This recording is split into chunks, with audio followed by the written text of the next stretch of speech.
আসসালামু আলাইকুম, কি অবস্থা সবার? আজকে আমি ছোট সাইজের আলু দিয়ে চিকেন রান্না করছি আর সেই রেসিপিটা আপনাদের সাথে শেয়ার করব। আর পুরো রেসিপিটা যদি আপনারা ফলো করেন ঠিক এরকম ছোট সাইজের আলুগুলো দিয়ে আপনিও মজা করে চিকেনটা রান্না করে ফেলতে পারবেন। তো চলেন আর দেরি কেন, আপনাদের সাথে শেয়ার করে নিই।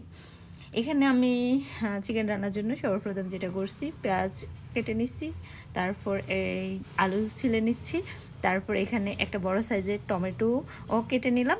তো যাই হোক, এখন একটা ফ্যান বসাই দিচ্ছি আর ফ্যানে আমি আগে থেকেই তেল দিয়ে দিলাম আর পেঁয়াজগুলোও দিয়ে দিলাম। পেঁয়াজগুলোকে কিছুক্ষণ নেড়ে ছেড়ে আমি আদা রসুন ঠিক একসাথে দিয়ে দিচ্ছি। এগুলোকেও কিছুক্ষণ নেড়ে ছেড়ে নিব, একদমই ওই যে আদা রসুনের যে একটা স্মেল আসে ওটা যাওয়া পর্যন্ত এগুলাকে নেড়ে নিচ্ছি।